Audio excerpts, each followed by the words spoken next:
Well, um, here we are. I'm trying to make a little podcast, and I want to keep it as brief as possible because I really am a great believer in less being more. Yep. So I finally got to see the doctor after, well, it's going to be 2 weeks tomorrow since I was forcibly incarcerated in this mental hospital. Um, it's called St. Anne's. The ward is called, rather whimsically, Daisy. Daisy. Ah, how nice. All the wards have been named after flowers, like the little flowers that we really are. You know, I mean, whatever. But okay, since I'm a daisy, what's wrong with buttercups? You know, I mean, I'm a big fan of them as well. I saw this Dr. Nehru. He seemed like an older man, and in that respect, I suppose you could say, reminded me somewhat of Joe Biden. People aren't saying very kind things about Joe Biden, and I don't feel inclined, similarly, to be particularly kind about Dr. Nehru, since he was much less than kind towards me. I asked him a straight question, and I did get a straight answer. I'll hand him that. The question I asked him was, out of genuine interest, are thoughts dangerous? And he answered without a moment of hesitation, yes. Okay. So that's one thing. Now, he also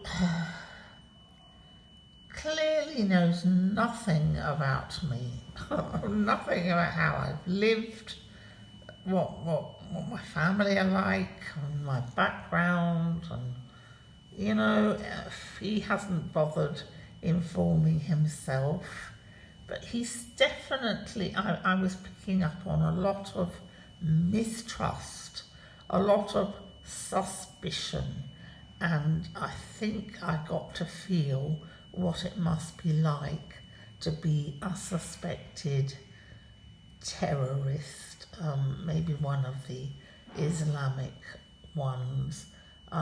You know, he didn't seem to be sure whether I had a record of violence or what was the other thing? Violence and suicidality. Okay. So I'm not about to start trying to present myself as less powerful than he appears to think.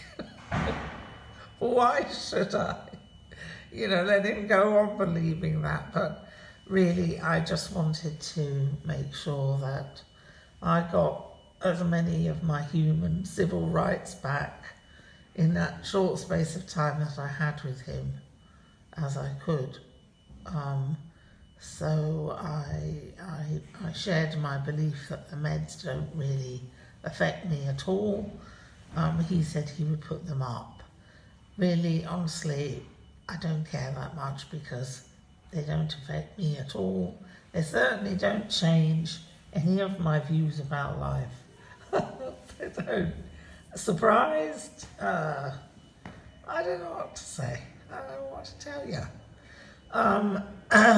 You know, maybe, you know, now and again, you know, my eyelids are a bit droopy. That's about as far as it goes. I told him I don't like benzos, I would rather not take them. And we agreed that he would give me the lowest possible dose. They can be very addictive, and when you leave the hospital and you're no longer prescribed them because they will just cut off your prescription cold turkey, you can end up with horrible withdrawal effects, just a heads up. So I wanted to avoid that. So really, like, I was going for the practical issues, as you have to, because there's no point in arguing with an old lizard, like Joe Biden or Dr. Nehru.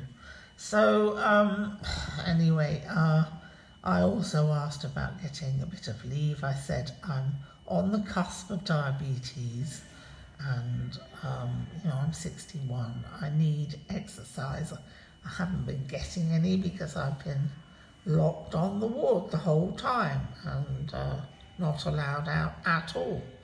So he wrote me up for the usual 15 minutes accompanied leave with a nurse 3 times a day. This won't happen. I'll be lucky if I get once a day. I just know because the ward is run very, very poorly. Very poorly. It's very incompetent. It's very unaccountable. And I did cover that in my last little podcast. There is no accountability because what you have to remember is 4 legs good, 2 legs bad. And the 4 legs can be represented by the cultic, rather sheep-like group of nurses.